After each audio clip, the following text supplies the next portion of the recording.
साथियों,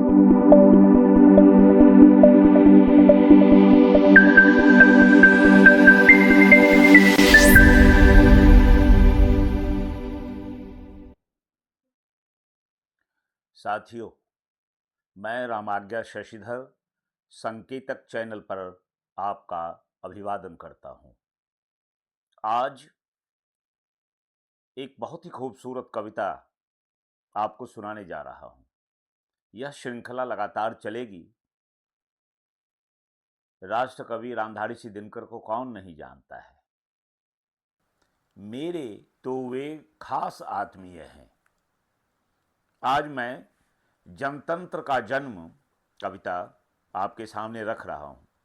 स्वाद किसे अच्छा नहीं लगता है, फल का हो या जनतंत्र का, लेकिन फल हो या जनतंत्र, अगर उसका स्वाद कसैला हो जाए, वह फल सड़ जाए, जनतंत्र में घुन लग जाए, तो हमें फिर से नए बीज की कल्पना करनी चाहिए, नए वृक्ष की कल्पना करनी चाहिए, जिससे नए तरह के फल मिलें और उससे स्वाद मिले। हमारा लोकतंत्र एक गतिशील लोकतंत्र है।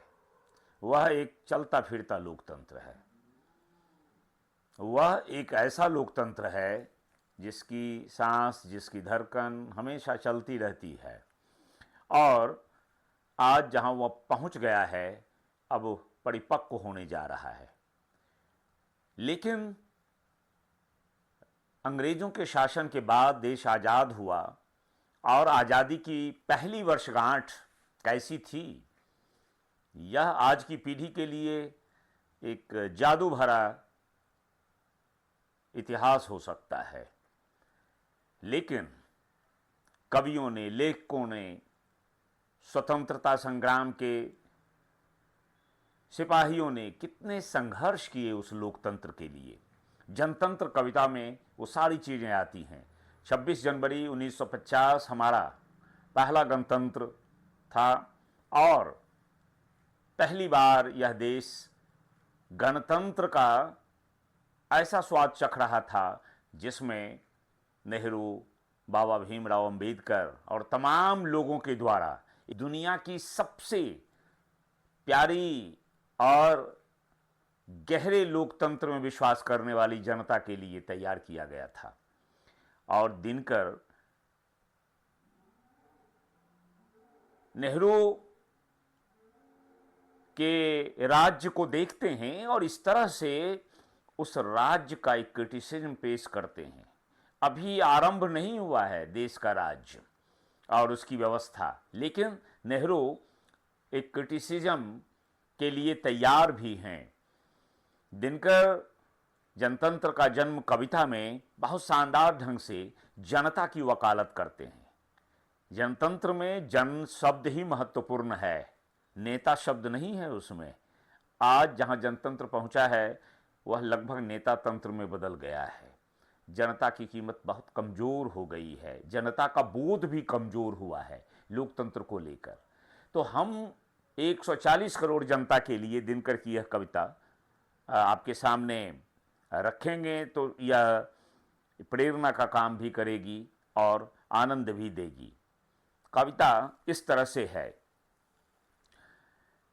सदियों की ठंडी बुझी राख सुगबुगा उठी, मिट्टी सोने का ताज पहन इठलाती है, दो राह समय के रथ का घर घर नाद सुनो, सिंहासन खाली करो कि जनता आती है। जनता आ रही है सिंहासन पर। सिंहासन राजतंत्र का प्रतीक है, लेकिन पहली बार वह जनतंत्र का प्रतीक बन रहा है और उसको चिन्हित कर रहा है हिंदी का लोकप्रिय कवि, जनता का कवि, किसानों और मजदूरों और गांवों का कवि रामधारी सिंह दिनकर। जनता की परिभाषा आगे दी जाती है, आप भी देखें। जनता, हाँ, मिट्टी की अबोध मूर्तें वही, जारे पाले की कसक सदा सहने वाली, जब अंग अंग में लगे सांप हो चूस रहे, तब भी न कभी मुंह खोल दर्द कहने वाली। लेकिन जनता की सिर्फ इतनी ही परिभाषा दिनकर नहीं देते, उस परिभाषा को पहली बार व्यापक कर रहे हैं। हमें नहीं भूलना चाहिए कि जनतंत्र में जनता महत्वपूर्ण होती है और राजतंत्र में प्रजा महत्वपूर्ण होती है। जनता प्रजा से जन की ओर बढ़ रही है। थोड़ी और परिभाषा देखिए दिनकर जो जनता की देते हैं और आज की जनता को उस कसौटी पर तौलने का प्रयास करें आप।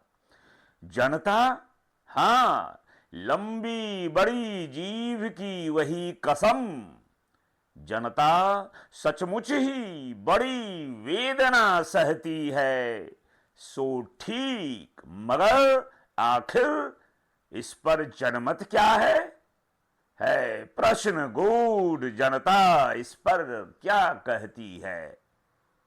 जनता से सवाल तो हम नेता आजकल बहुत करते हैं, लेकिन दिनकर जनता की वेदना को और उसके गूढ़ रहस्य को और उसकी शक्ति को पहचान रहे हैं। दिनकर अगली पंक्तियों में जनता का व्यापक स्वरूप रखते हैं।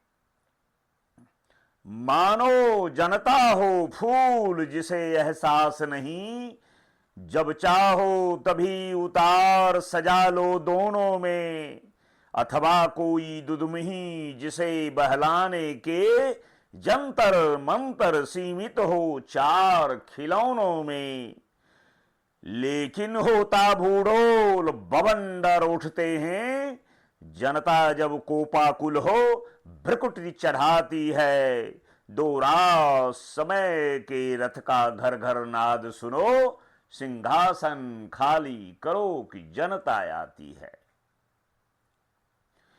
जनता जब बदलाव लाती है, जनता जब एका बनाती है, जनता जब अपने ही दुख को, संघर्ष को, यातना को और स्वप्न को पहचान लेती है, तो एक बहुत बड़ी क्रांति घटित होती है। और वह जो क्रांति जनता के मन के भीतर और बाहर घटित होती है, उसी को जनतंत्र कहते हैं। जनतंत्र केवल बाहर नहीं होता है, वह भीतर भी होता है। और जनता जब क्रांति के लिए सड़क पर उतरती है, तो दिनकर कहते हैं कि क्या घटित होता है। हुंकारों से महलों की नींव उखड़ जाती, सांसों के बल से ताज हवा में उड़ता है। जनता की रोके राह, समय में ताव कहां, वह जिधर चाहती काल उधर ही मुड़ता है। जनता की शक्ति को काल की शक्ति से, समय की शक्ति से दिनकर ने जोड़ा है। सिर्फ इतना ही नहीं करती जनता, दिनकर की जनता शब्दों शताब्दियों सहस्राब्द का अंधकार बीता, गवाक्ष अंबर के दहके जाते हैं। यह और नहीं कोई जनता के स्वप्न अजय, चीरते तिमिर का वक्ष उमड़ते जाते हैं।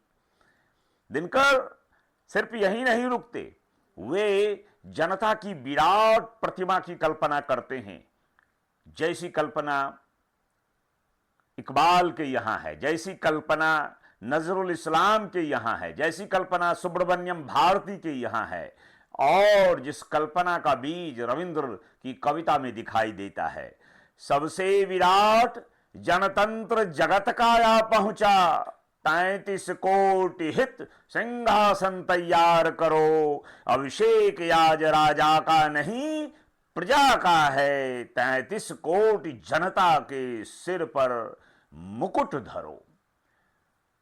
दिनकर का कवि व्यक्तित्व यहां विचार से, विचार के उस विराट वितान से आकर मिलता है, जहां वे 33 करोड़ जनता के लिए सिंहासन की मांग करते हैं।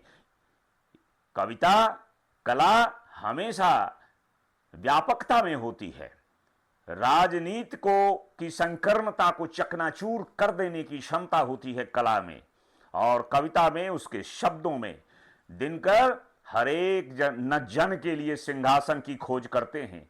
जहां हम आज खड़े हैं, वहां जनता भूल गई है कि दिल्ली का सिंहासन उसका है, हर एक जन का है।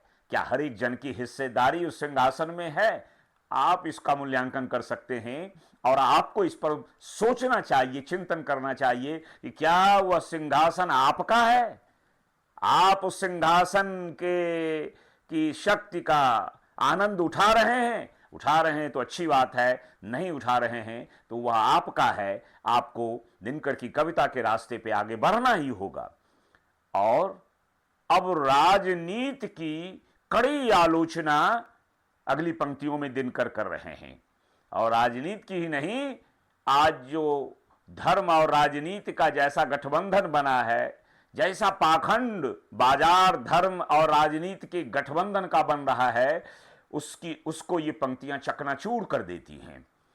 आरती लिए तू किसे ढूंढता है मूर्ख, मंदिरों राजप्रासादों में तहखानों में, देवता कहीं सड़कों पर गिट्टी तोड़ रहे, देवता मिलेंगे खेतों में खलिहानों में।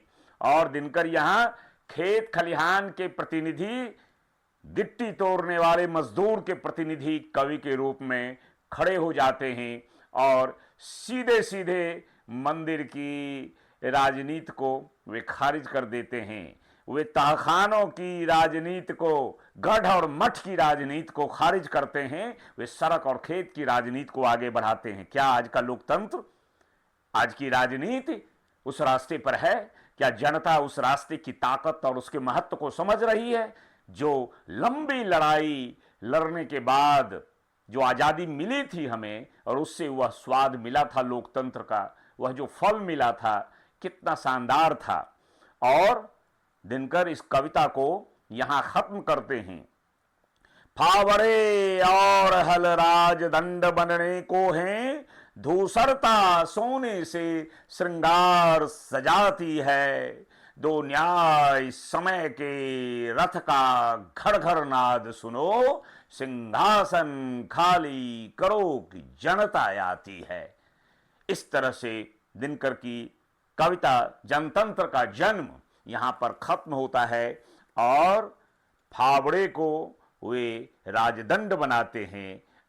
पिछले दिन किन किन चीजों का राजदंड संसद भवन में बनाया जा रहा है आपको पता है। हमें दिनकर के लोकतंत्र की खोज को जारी रखना चाहिए।